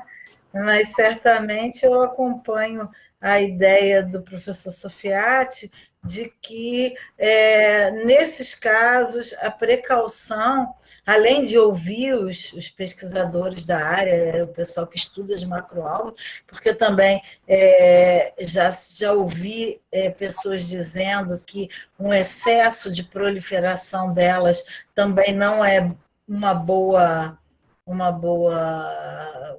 bom resultado, né, que vai acabar cobrindo o fundo e havendo uma série de problemas, também não sei. Eu acho que toda alteração em ecossistemas, em lugares, em unidades de conservação, em lugares que dependem da sobrevivência de comunidades tradicionais que já vivem ali há centenas de anos, a gente não pode atirar numa solução que não tenha nenhum tipo de embasamento que permita dizer que ela não vai ser negativa.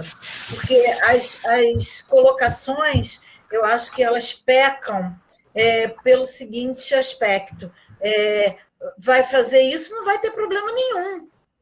Mas como assim? Se ninguém fez nenhum, eu não vi nenhum estudo que diz que não vai ter problema nenhum. Pelo contrário, todas as pessoas que apontam algum problema, apontam alguma questão, apontam para problemas sérios, que envolvem desde a afetar a qualidade de vida das pessoas, a qualidade dos ecossistemas, tanto do manguezal quanto do coral, e ainda, claramente, uma questão muito importante também no caso do município de Búzios, que é a própria economia do município, que depende dessa qualidade ambiental para as suas praias, que alguns anos atrás, poucos anos atrás, eu fiz uma pesquisa e Búzios era o quinto destino de turistas estrangeiros que vinham ao Brasil.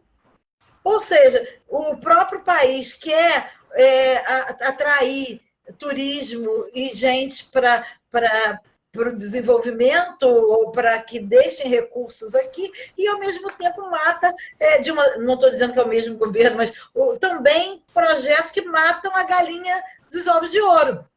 Né? Um negócio que não faz muito sentido, porque não existe. O que me incomoda nessa proposta é que ninguém nunca apresentou nenhum estudo que diz o contrário, que não vai acontecer nada. As pessoas dizem que não vai acontecer nada, mas o estudo que a Prolagos contratou diz que não é para fazer porque é negativo, os impactos são negativos. Então, eu não entendo bem aonde que se embasa as pessoas que dizem que não vai ter problema. Acho que esse que é uma questão muito séria, porque aí a precaução que tem que guiar o setor público. Né? Se não tem certeza, não faz. Né? E não adianta... solucionar um problema da Lagoa de Araruama causando um outro, né? A gente tem que pensar de forma pela Lagoa de Araruama. Todos torcemos, né?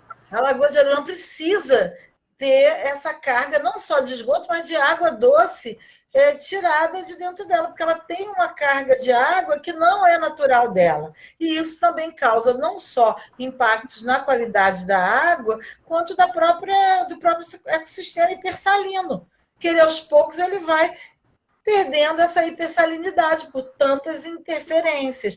E a gente eu sou totalmente defensora da Lagoa de Araruama, como sou totalmente defensora do Mangue de Pedra, dos manguezais, de toda a região. Eu acho que a solução não é, como diz a minha mãe, despir um santo para vestir o outro. Né? Ela fala bem isso. Uma frase da minha mãe. Mas é isso, eu acho que nós não estamos falando que a gente não quer que Araruama seja saneado, a gente precisa que seja. Agora, a solução não pode ser essa. É. E eu acho que a gente está indo a Marte, entendeu? A gente está com um robozinho lá em Marte que está contando para a gente como é que é o manto de Marte. Ou seja, ele está trazendo informações de que tem de rocha fundida no interior do planeta vermelho. E a gente não está sabendo cuidar do nosso esgoto? Não é possível, gente. Não é possível. Eu acho que a gente precisa... No caso de Vênus, a sonda que está lá, se encontrar um átomo de oxigênio, se encontrar uma gotícula de água, aquilo parece que é uma coisa fantástica. E aqui na Terra a gente não está dando importância para a água em abundância que a gente tem ainda. Eu sou de um grupo, eu sou de uma comissão da Sociedade Brasileira de Geologia, que é a nossa comissão de geoética, que é a ética que nós, profissionais, precisamos ter em relação ao planeta, aos ecossistemas, às pessoas, enfim, toda uma questão ética envolvida aí com a Terra. E um dos trabalhos mais clássicos que a gente tem lido ultimamente é Terra primeiro, depois Marte. Justamente por conta dessa falta de respeito que a gente está tendo com o nosso planeta e causando danos aqui e gastando muito dinheiro para buscar soluções fora, porque a gente não acredita mais que a gente é capaz de viver bem aqui, né? Claro que eu sou favorável a estudar Marte, é óbvio que sou. Eu, como curiosa e interessadíssima nesse assunto, tudo que chega eu leio. Faço maior questão de ler, mas eu acho que a gente precisa gastar mais com o nosso planeta também, entender o nosso planeta. E aqui, no nosso caso, particularmente, entender essa questão do esgoto, porque eu acho que se a gente não buscar uma solução, a gente... Daqui a pouco não tem mais praia. Eu, quando criança, tomava banho em Rio, que eu sou da Serra, aí depois me mudei para Niterói, tomava banho na praia de Caraí. Hoje já não tenho tanta coragem, porque a água já não é mais aquela que era da minha infância.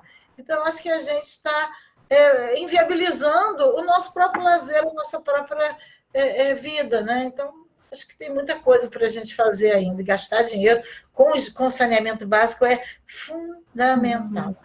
É uma prioridade. Né? E, Bernardo, como está essa prioridade aqui no município em relação a algum plano de saneamento? Você quer falar um pouquinho disso? Assim, desde o ano passado entrou a meta, né, que o Brasil passou a ser obrigado a adotar pela Lei Nacional do Marco de Saneamento, né, visando ali a data de 2033, né, dezembro de 2033, atendendo 90% da população. Então, é uma obrigação dos concessionários, é bom os cidadãos, os governantes estarem atentos a esse radar e a gente ter um cronograma que possa acompanhar essa evolução, de forma que ela seja realmente viável e possa ser cobrada. Até a lei do MINC, que saiu na última semana, né, vai muito nessa linha aí do acompanhamento da evolução das realizações das companhias de saneamento. E reuso da água, hoje, né? E reuso da água. Hoje está sendo, foi licitada, acho que vai ser licitada em dia 15, a rede de esgoto ali da Sembraça, acho que é 1,8 km, e está para ser licitada também 2 km e pouco ali no Capão, acho que 2,3 km.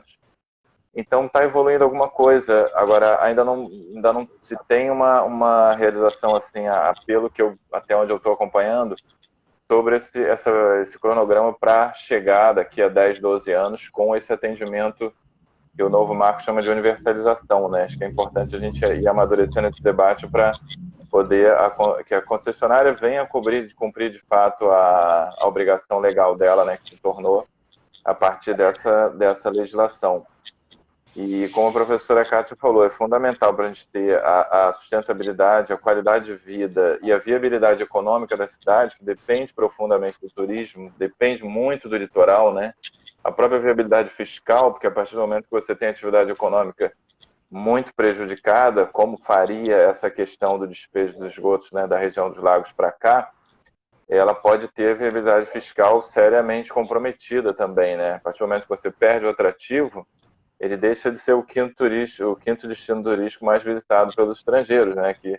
E principalmente que essa proposta impacta ali todo aquele centro histórico, turístico, cultural ali de Dom Fernandes, Ossos, Azeda, Praia da Armação, né? Que foi onde a cidade começou. com a questão das armações baleeiras, todos aqueles prédios históricos e tal, que tem um apelo turístico muito grande, né? Muito relevante. E então isso o saneamento, na realidade, está linkado à própria sobrevivência econômica da cidade. Essa é uma realidade. A gente tem observado, fizemos um voo de drone ali na Lagoa do Canto, por exemplo, né? E a degradação dela nos últimos 5 a 10 anos ali em relação à qualidade, ao espelho d'água dela, regrediu profundamente. Ela era um espelho d'água muito amplo, né, que você passava ali dentro do Ribeiro Dantas, você via, tinha um aspecto cênico muito interessante ali de observação, né? E hoje ela está coberta de gigogas ali, naturalmente o impacto dos últimos 10 anos, porque a Vila Caranga não tinha esgoto, né? Quando passou a ter, em grande parte, a rede passou acima do nível das casas, né? Então, os cidadãos ali ficaram numa situação difícil de fazer uma irrigação, porque precisa de uma elevatória, né? Cada casa vai ter que tentar uma viabilidade técnica ali, econômica, para conseguir tirar os esgotos dentro de casa, não adianta só ter os esgotos na rua. Então, esses últimos anos, enquanto isso, a Lagoa veio recebendo o despejo, né, de esgoto via galeria pluvial, e houve a degradação de uma região que poderia, inclusive, ter um apelo no contexto urbanístico da cidade muito maior. Então, quer dizer, eu lembro que em 2019, o NEABC, a gente fez um seminário e o professor Alexandre da Fiocruz, ele falou assim, tem que ver quais praias Búzios vai aceitar abrir mão nos próximos anos, se não trabalhar o saneamento básico. Então, o saneamento para uma cidade turística que vive do litoral, o saneamento básico é primordial. A gente realmente precisa focar muito nisso aí nos próximos anos. Verdade. E essa questão... Aquele desafio, chegou a conversar com alguém sobre isso? Será que é possível a gente fazer uma limpeza, pelo menos semanal, ali no Mangue de Pedra, dos microplásticos lá que a gente vem encontrando com muita frequência? Você acha que é possível? Não só é necessário, né? É profundamente necessário. Eu acho que é possível. Eu acho que é possível, sim. Assim,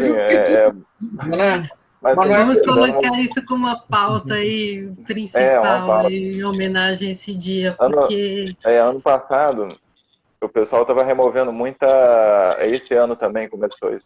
Removendo muita pedra ali do manguezal, né? Para levar de recordação, sei lá para quê.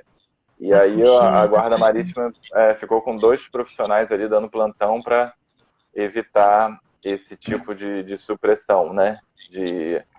Das rochas, né? Agora, eu acho que realmente passa por um processo, Carol, mais amplo que a gente está tentando implementar de educação ambiental nos bairros, né? É difícil o poder público fazer a gestão integral assim dos aspectos ambientais da cidade. A sociedade tem que ser participativa e tem que haver, aí sim, projetos de educação ambiental nos bairros, é o que a gente está tentando implementar, começando ali pela Vila Caranga e Zé Gonçalves, tudo correr bem, para difundir esse conceito de que é interessante o cidadão também ser responsável por esse tipo de programa, né? Porque depois muda uma política do poder público, mas tem uma mobilização social, né? Existe o projeto dos guardas mirins, né? Das crianças. Poderia talvez colocar isso dentro, né? Para eles irem... o Janeiro da Guarda Marítima Ambiental, ele está tentando essa parceria com a Guarda Civil, fazer o projeto da Guarda Marítima Ambiental Mirim também, para viabilizar essa questão das crianças. Pode ser que em 1 ou 2 semanas aí ele já tenha um resultado interessante nesse sentido.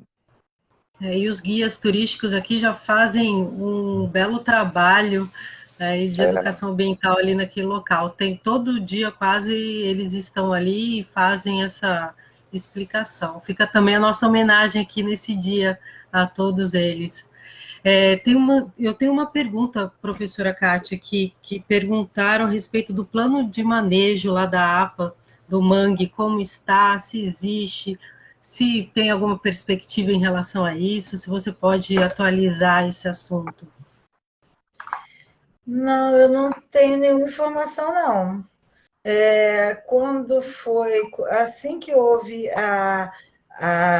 o decreto, quando foi criado criada a APA, logo depois houve uma abertura de uma inscrição para quem se candidatava a participar do conselho, e que a legislação que foi criada, que diz que em 5 anos, teria que sair o plano de manejo, e nesses 5 anos nenhuma construção poderia ser aprovada ali naquela região.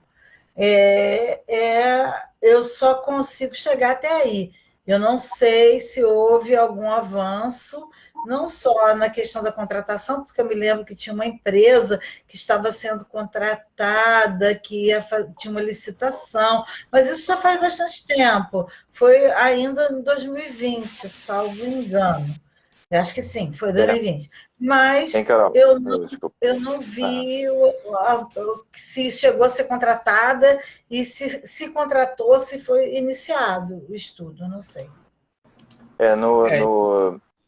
Geralmente é isso. Criar é rápido, é fácil, né? Assina-se um decreto e pronto, está criado. Agora, implementar é que é complicado, sempre. Eu tenho lidado com muitas unidades de conservação criadas e abandonadas, e depois começa a mudar, e começa a haver invasão, as pessoas começam a discutir o fim do decreto que criou a unidade, e faz um hotel aqui, faz não sei o que ali, e pronto. É assim que eu tenho essa experiência. Carol, o Conselho de Meio Ambiente, esse ano, se não me engano, 15, 20 de março, aprovou um plano de ação para o Fundo de Meio Ambiente nesse ano de 2021 para 2022, né? Um dos itens, se eu não me engano, o item 9, era o plano de manejo da APA do Mangue de Pedra. Teve uma verba lá aprovada de, acho que 350 mil, mais ou menos. Então, no começo de abril, foi aberto processo administrativo para fazer licitação para contratar, né, uma instituição de ensino e pesquisa que pudesse fazer o plano de manejo de forma participativa, né, com reuniões com a sociedade civil e tal. Geralmente esse processo administrativo de licitação geralmente leva uns 3 meses para ficar pronto. Então, pode ser que em agosto a gente já consiga fazer a licitação para contratar uma empresa que venha a começar o plano. E aí, fundamental, a importância, o conselho gestor estar, né, convocado. O pessoal da secretaria está atento a isso. O conselho gestor está convocado para poder trabalhar em parceria com a empresa, né, com bastante representatividade ali na sociedade civil, para fazer as reuniões, fazer as interações, as pesquisas. E no final o conselho vota o plano, né? O resultado do plano é votado para ser legitimado como legislação, ele é votado no conselho para ser ratificado, né? Mas então, já foi feito o termo de referência? Já foi existem feito. Reuniões ali da APA, você sabe onde, quando acontecem?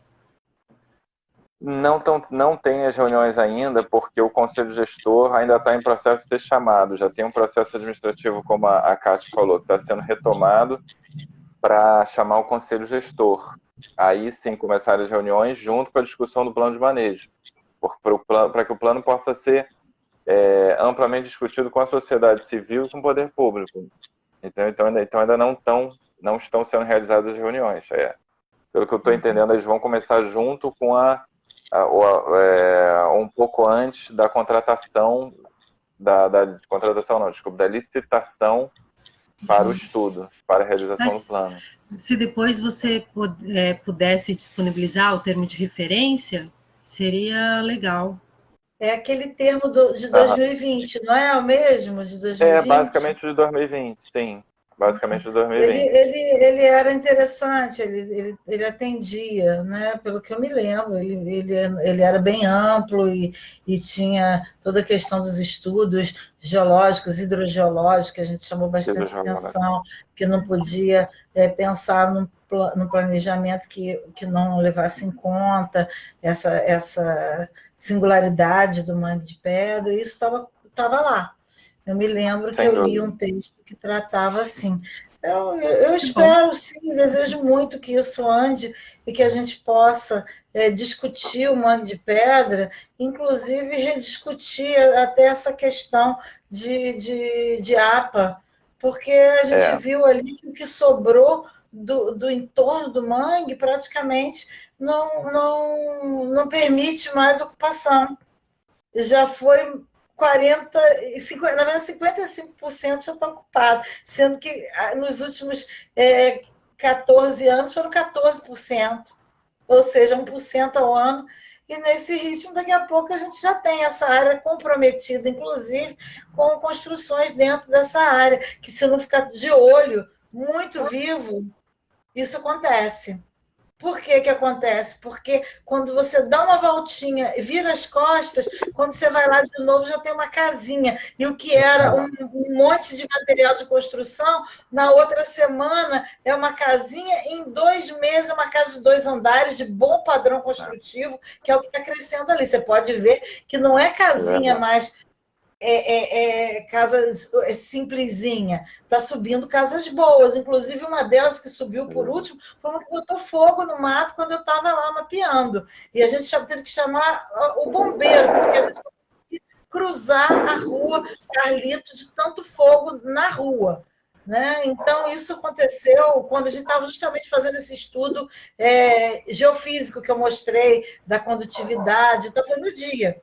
Isso aconteceu, ou seja, se a gente bobear, a gente vai perdendo um pedacinho aqui, uma casinha ali, daqui a pouco, aí é como disse o professor Sofiati, o medo que dá de ser APA é que vão fazer um hotel. O hotel não tem problema. Tem, porque cimenta, asfalto não tem problema. A princípio, se fosse só asfalto na rua, não seria tanto problema, porque é uma coisa estreita e longa. Só que não é isso. O asfalto ele vem junto, sabe com o quê? Com aquele monte de tubulão, porque você precisa botar a manilha por causa do esgotamento, para a água pluvial escoar. E vai escoar para onde? Se ela não vai infiltrar? Ou vai escoar para um lugar diferente, ou o que é muito comum, o pessoal ligar o esgoto na linha de água pluvial. E isso aí é um outro problema que a gente tem. Então, acho que a prefeitura ela tem muitas tarefas. Agora, ela também tem algumas joias, né, que ela precisa resguardar. O Mangue de Pedra é uma dessas joias. Búzios, uma das outras coisas, as joias de Búzios são suas águas. Mesmo tendo pouco rio, a água do mar é a joia de busca de todo mundo, e a paisagem. Porque eu, por exemplo, não sairia, eu moro em Niterói, eu não sairia de um lugar cheio de prédio para ir à praia em outro lugar cheio de prédio. Eu vou à praia que não tem isso. Eu não vou sair da minha casa para ir numa praia com prédio na frente. Então, eu acho que isso que faz a busca, a procura por aquilo que é diferente, pela paisagem, pela beleza dos costumes, pela água transparente, é isso que as pessoas vão buscar, né? E é isso que a gente deseja preservar, não só para Búzios, mas nós que trabalhamos na região dos lagos, como eu trabalho, de Maricá até São Francisco da Bapuana, no litoral, eu fico de cabelo em pé com os projetos que às vezes mirabolantes que se faz de perda de espaços nobres da natureza em nome de projetos às vezes pouco que não vão agregar em nada, vão ser perdas naturais que não vão ser superadas por ganhos sociais, pelo contrário. Né? Que às vezes o discurso muitas vezes é a troca, se fala em trocar, não, a gente perde isso, mas a compensação vai ganhar tantos empregos, vai ganhar qualidade de vida, a empresa vai fazer o esgoto de tal área, aí quando você vai ver não é nada disso. Vamos falar tipo no caso de Búzios, eu não vou longe não, vamos falar no caso de Búzios, vamos falar do Brizes, tá? Que foi construído em cima das dunas, tá? Em cima das dunas de Tucuns, e que, de fato, o que trouxe de benefício? Nada. Na verdade, aquelas construções ali, elas trazem, enfeiaram a paisagem, cobriram as dunas, e a água que escoava dali por baixo das dunas, hoje não está conseguindo passar também, porque ali tem um monte de prédio em cima do lugar onde a água passava, porque as dunas são aquíferos. Né? Então, eu acho que, não saindo de Búzios, já que a gente está falando dessa região, eu citei um exemplo aqui que foi um exemplo mal gerido de ocupação de uma área natural que poderia ter um uso muito mais nobre, muito mais importante, que gerasse muito mais empregos do que simplesmente colocar uma piscina que as gaivotas que nadam nela. Porque é isso que acontece. Basta você andar na praia de Tucuns, que você vai ver que quem toma banho na piscina, aquela piscina ali, são as gaivotas. Estão sempre ali dentro da água. E quando a ressaca bate, a água bate lá dentro. Né? Ocupou a área, ressaca. Né? Kátia, uma informação que a gente teve também, que é sobre a questão das unidades de conservação lá em Tucuns, que a gente já estava conversando sobre isso, né? Sim, muito bom. A gente buscou sobre... Muitas pessoas estavam questionando sobre se tem TAC do Brise, se não tem TAC do Brise, se o município ia fazer alguma coisa em relação a isso. A informação que a gente teve do MPF foi que existia um TAC quando era a discussão era na esfera estadual, certo? Aí parece que a esfera estadual perdeu a jurisdição para a federal. E na federal, o TAC não foi, vamos dizer assim, transposto para ela, né? Existe simplesmente a ação do hotel recuar, fazer o recuo da área inadequadamente invadida, como você colocou aqui, ambientalmente, né? Que é a área de preservação permanente, ali as dunas, restingas e tal. É a ação que o Ministério Público Federal... Né? O hotel está construído em cima das dunas frontais, que são aquelas que protegem justamente o litoral das ondas. O Ministério Público Federal ele entrou com a ação, né? E um dos pedidos ele pede a demolição e ele pediu um não reconhecimento daquele TAC, né? E o recuo também e novamente a proteção da restinga ali e toda essa parte. A proteção da restinga. Acho que a gente já está 8h40 aqui. Eu não quero alongar aqui com os pesquisadores, professores, né, que se disponibilizaram desde as 7 horas, né? Agradeço muito a participação de vocês e fica a nossa homenagem, tá? Mais uma vez nesse dia. Carol, queria fazer uma pergunta para a Kátia. Kátia, ali na Lagoa de Jeribá, naquela região ali do Parque das Acácias, tem um bosque ali, né? Aquele entorno ali é considerado um manguezal também? Como é que é aquela relação ali da margem da lagoa em relação a esse bosque? Que tipo de vegetação? Quais são as características ali? Você saberia mais ou menos descrever? Eu não sou boa de vegetação, tenho até medo de falar e não ser, sabe? O que eu posso te dizer dali da Lagoa de Jeribá é que, de fato, as margens da lagoa foram muito ocupadas por casas, e isso aparece toda vez que chove, a lagoa sobe um pouco. Acho que tem casa que tem verdadeiros, como chama? Igual castelo, que tem aquele fosso. Tem casa que tem fosso, para a água ficar presa ali e não voltar por dentro das tubulações das casas. Ou seja, é uma ocupação completamente equivocada também. Agora, a vegetação eu não sei te dizer, tá? Se que tipo de vegetação que é. Eu não vou me arvorar a dizer. O que eu posso dizer é que, alguns anos atrás, eu analisei a água da lagoa e era uma tragédia. Eu não sei, eu não fiz essa análise de novo, mas era uma tragédia. Hoje, espero que tenha melhorado. A camada de lodo proveniente de esgoto é muito espessa. Eu acho que manguezal ali não pode ocorrer, não, porque não existe esse contato de água do mar com água doce. Mas já houve, sabia? Que já houve no passado? Mas eu sei que também houve Hoje não muita tem. transformação ali, que aí, vedando também esse contato, o mangue desaparece, né? Exatamente, eu imagino.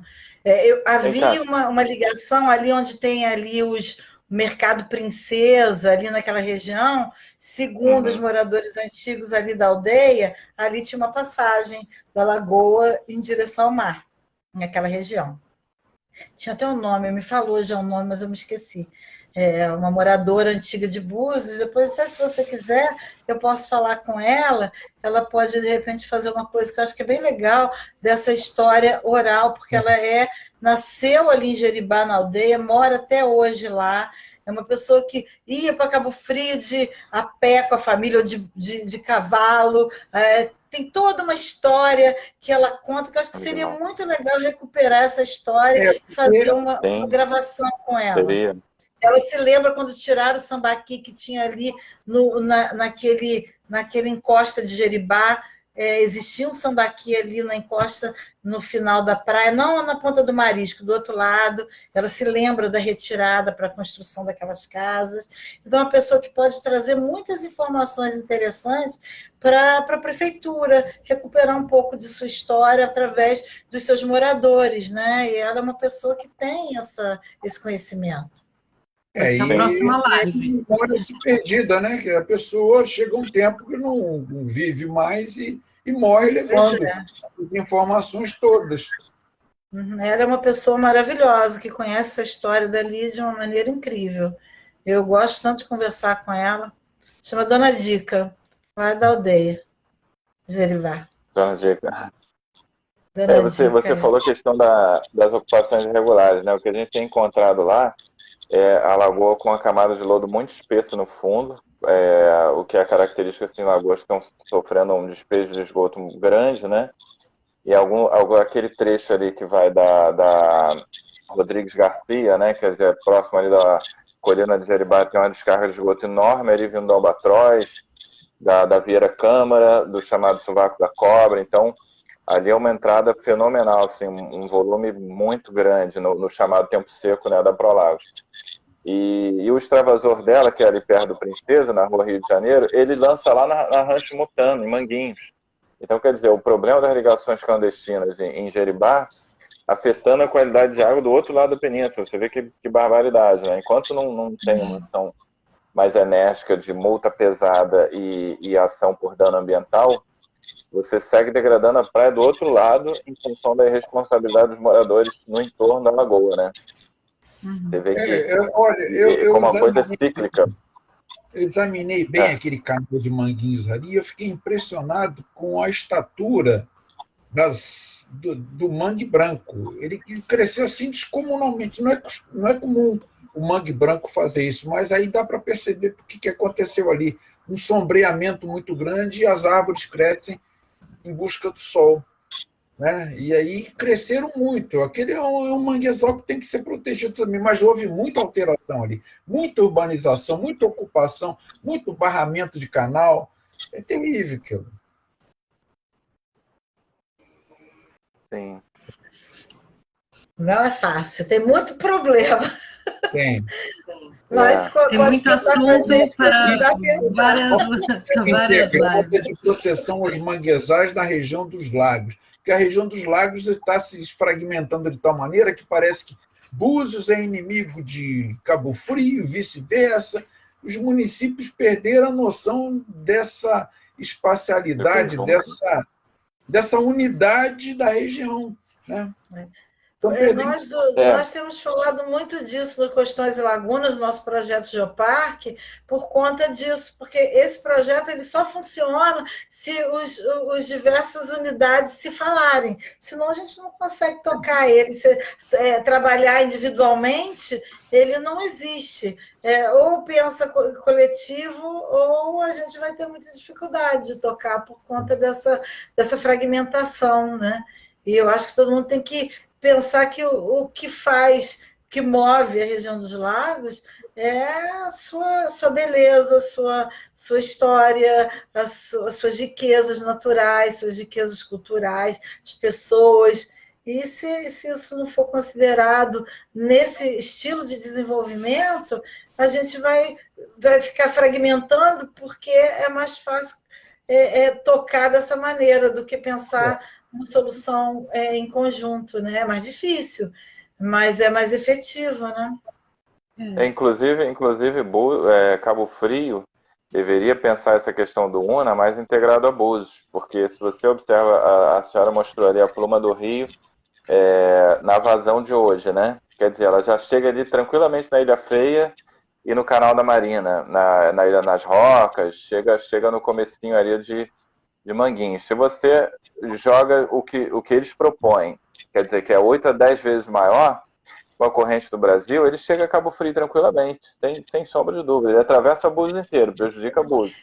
Mas ele chega a Cabo Frio também, não tem a menor dúvida. Essa política do licenciamento ambiental talvez seja importante ser revista. Bem lembrado, essa questão do licenciamento ser depois, né, da parceria do convênio do INEA com os municípios, e cada município fazer o seu licenciamento, que nem sempre aquele empreendimento vai apresentar estudos com impacto no outro município, acaba dificultando essa conversa e tem essa fragmentação e essa briga, né, que hoje está acontecendo.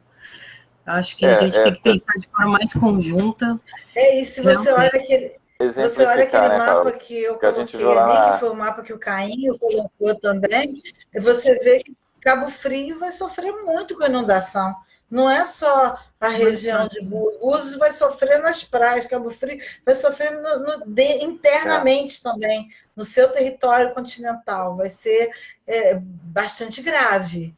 E isso aí tudo tem que ser pensado, né? Eu acho que tem que ter calma nessa hora. Não pode sair pensando, vou tirar daqui, pá, e, sabe, infelizmente não funciona assim.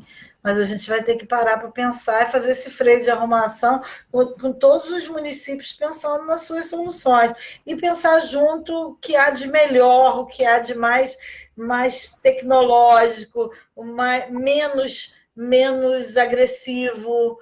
Está na hora de pensar assim, usar o dinheiro que tem, o que ainda tem de petróleo e tal, para pensar o futuro, porque daqui a pouco, quando diminuir, aí já não vai ter mais essa grana para pensar. E usar bem, eu acho que é hora de usar para bem-estar. E o bem-estar das pessoas passa por saneamento, não tenho dúvida disso. Por água, esgoto, para todo mundo, né? Sim, verdade. É isso. Então, vamos nos despedir. Eu vou fazer o último agradecimento também às administradoras da página do Mangue de Pedra, a Helena, que apareceu na foto, né, nossa grande guerreira, a Ana Med também, a Mônica Casarim e a Maria do Horto. Tá? E mais uma vez o agradecimento aqui a vocês, e fica a nossa homenagem. Obrigado. Viva os manguezais! Viva os manguezais! Nós temos uma relação boa, pacífica, né, com o manguezal. Então, uma homenagem para todos nós. Sim. Para todos nós. Obrigado. Boa noite. Obrigado, professora. Boa noite.